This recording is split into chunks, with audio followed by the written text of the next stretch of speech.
welcome back to my YouTube channel Aditi. This is Aditi Priya and I appeared for NEET 2022.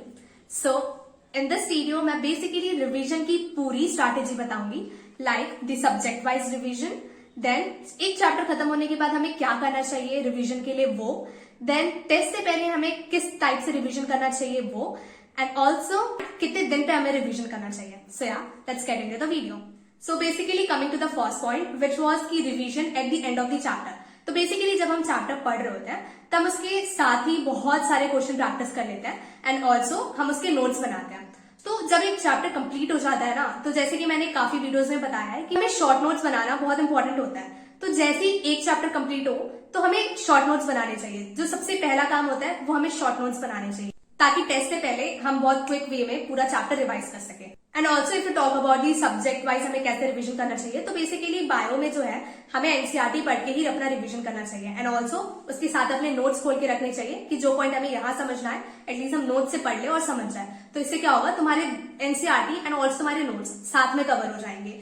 तो bio में ऐसे करना होता है. And if you talk about chemistry, तो chemistry में फिजिकल केमिस्ट्री में रिवीजन का जो बेस्ट मेथड होता है दैट इज थ्रू न्यूमेरिकल्स. तुम न्यूमेरिकल्स करते जाओगे, तुम्हें फॉर्मूलाज भी याद आते जाएंगे एंड ऑल्सो तुम्हें उसके पीछे का कॉन्सेप्ट भी याद आएगा कि ठीक है अगर हमें मोल्स निकालने के लिए बोल रहा है तो इसमें इस तरीके से मोल निकलेगा, बिकॉज हमें पता है कि मोल्स के बहुत सारे फॉर्मूलाज होते हैं. तो जितने क्वेश्चन प्रैक्टिस करोगे उतने सारे मेथड्स पता चलेंगे कि ठीक है इस क्वेश्चन में इस टाइप से हमें मोल निकालना है. तो ठीक है, फिजिकल केमिस्ट्री में हमें मतलब जो बेस्ट वे होता है that is through numericals. And अगर हम ऑर्गेनिक क्वेश्चन की बात करें तो ऑर्गेनिक में वो जो लिंक्ड रिएक्शंस होते हैं ना, जो पंकज सर बहुत अच्छे कराते थे एंड अगर कोई और टीचर भी बहुत अच्छे कराते हैं तो मतलब, और काफी सारे बुक्स में भी होते हैं कि वो लिंक्ड रिएक्शंस होते हैं कि you have to in sub question you have to find the reagent and in sub question you have to find the final product.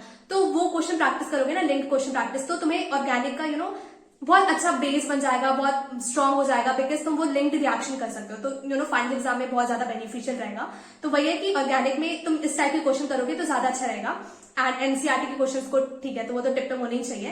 And if you go to the inorganic part, तो inorganic part में theory question मतलब जितने लगाने हैं उतने लगाओ, but also you have to make sure कि वो रेलेवेंट क्वेश्चन ही हो. एक तो पहली बात कि वो एनसीईआरटी में होने चाहिए एंड दूसरी बात कि वो रेलेवेंट हो.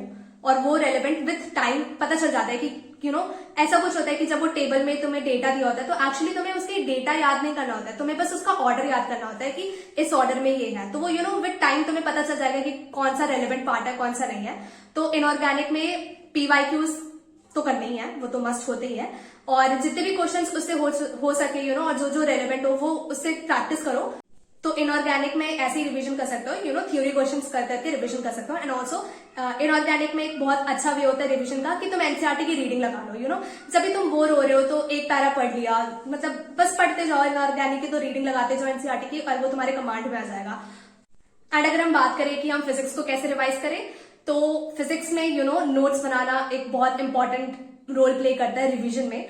तो you have to make sure कि जब तुम लेक्चर अटेंड कर रहे हो तो तुम उसके नोट्स एक प्रॉपर नोट्स बनाओ. जो सर ऐसी कोई भी लाइन बोल रहे हो जिसका तुम्हें मतलब ना पता हो या जो तुम्हें नया पता चला हो, उन सबको तुम लिख लो, अपने नोट्स में लिखो ताकि तुम उसे अच्छी तरीके से रिवाइज कर सको. तो फिजिक्स में यही होता है, बेस्ट वे होता है रिवीजन का कि तुम नोट्स प्रॉपर बनाओ ताकि नोट्स को बहुत अच्छे से रिवाइज कर सको. And also question practice physics में जितनी करो उतनी कम होती है. तो ठीक है, जब तुमने कॉन्सेप्ट अच्छे से रिवाइज कर लिए through your notes, then go for the question practice. इतना क्वेश्चन प्रैक्टिस कर लो कि उस चैप्टर पे तुम्हें कमांड आ जाए. सो दिस वॉज इट कि तुम्हें सब्जेक्ट वाइज कैसे रिविजन करना चाहिए. एंड यही होता है कि एक चैप्टर कंप्लीट होने के बाद उसके शॉर्ट नोट्स भी बना लो ताकि एक टेस्ट से पहले जब यूनिट टेस्ट जब होते हैं ना, जिसमें काफी सारे चैप्टर्स आ रहे होते हैं, जैसे कि फिजिक्स में 10 चैप्टर आ रहे हो, तब तुम शॉर्ट नोट्स को रिवाइज कर सको.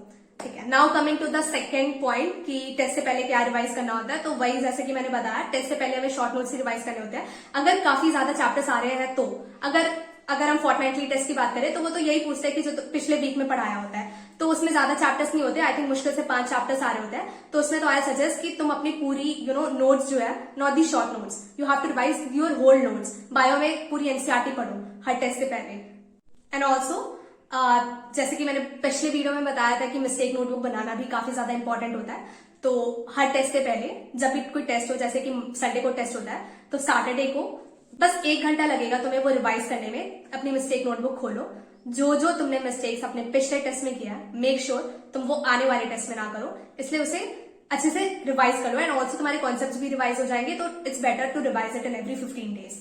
एंड या अगर आप लोग अपीयरिंग में हो तो आपके जो फोर्टनाइटली टेस्ट होते हैं उसमें तो डिफरेंट सिलेबस आ रहा होता है, लाइक ऑब्वियसली, तो जो मिस्टेक नोटबुक है उससे रेफर मत करना, बिकॉज कोई फायदा नहीं होगा क्योंकि वो पिछले सिलेबस का है।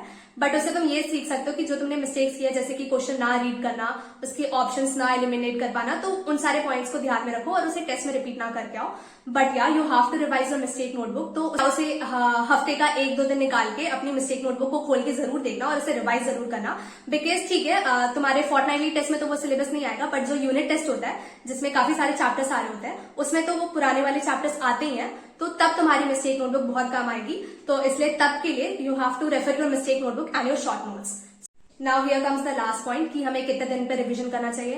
तो देखो यार, it depends upon the subject. अगर हम बायो की बात करें तो बायो में ठीक है, काफी कुछ कॉन्सेप्ट्स होते हैं, बट काफी ऐसी टर्मिनोलॉजीज होती है जो हम भूल जाते हैं एंड हमें उसकी एक रिवीजन की जरूरत पड़ती है। जैसे कि अगर हम बात करें मॉर्फोलॉजी की, तो ऐसा नहीं होता अगर तुमने मॉर्फोलॉजी को एक बार पढ़ लिया तो तुम्हें वो हमेशा के लिए याद रहेगा, नहीं, बिल्कुल भी ऐसा नहीं होता है। जो चैप्टर है ना वो इतने सारे टेस्ट में रिपीट हुआ, सर ने मेक श्योर किया कि हम उसे भूल ना जाए, तो वो काफी सारे टेस्ट में सर ने हमें मॉर्फोलॉजी का चैप्टर दिया, आगे भी टेस्ट चल रहे होते थे, बट उसमें भी सर एक मॉर्फोलॉजी का पार्ट दे देते थे कि ताकि हम ये भी रिवाइज कर ले।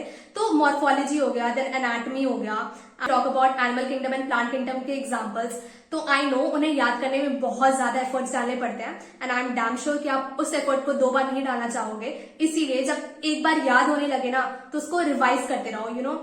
कभी भी एनसीईआरटी खोली, ऐसे ही मजे में एनसीईआरटी खोली, फिर प्लांट किंगडम के एग्जांपल याद कर लिए, एनिमल किंगडम के एग्जांपल याद कर लिए, नॉट लाइक कि एक बार खोलिए तो सारे ही याद कर लो, बट ठीक है 2 पेजेस याद कर लिए ऐसे करके, but you have to make sure कि तुम इन्हें भूलो नहीं। तुम्हें एवरी 15 डेज में एनसीईआरटी खोल लिया और इनके सारे एग्जांपल्स याद करने ही पड़ेंगे। ये सब होते हैं जो हम भूल जाते हैं, आई एग्री, मैं भी मॉर्फोलॉजी के एग्जांपल्स बहुत ऐसे भूल जाती थी, बट देन फिर मैंने मेक श्योर किया कि मैं ना भूलूं, उसको रिवाइज करती रहती थी, और एक टाइम ऐसा आ गया ना कि ठीक है अब रिविजन की जरूरत नहीं है, देन या फिर एनसीईआरटी की रीडिंग लगाते जाओ। बायो के लिए तो एनसीईआरटी की रीडिंग लगाते जाओ, एंड देन जो एग्जांपल वाली चीजें होते हैं उसको एवरी 15 डेज में रिवाइज करते जाओ।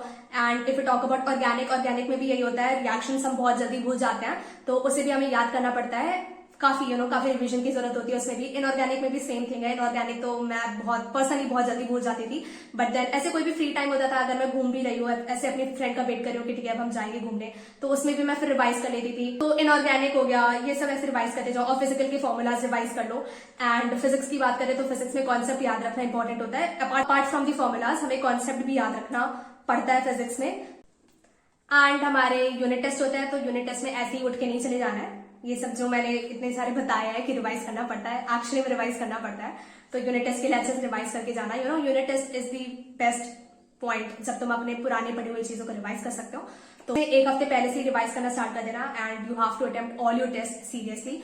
सो आई थिंक मैंने most of the points cover कर लिया है। So if you like this video then please give a thumbs up, and if you want more such videos then you can subscribe, and आप खुद suggest कर सकते हो कि आपको नेक्स्ट वीडियो क्या चाहिए।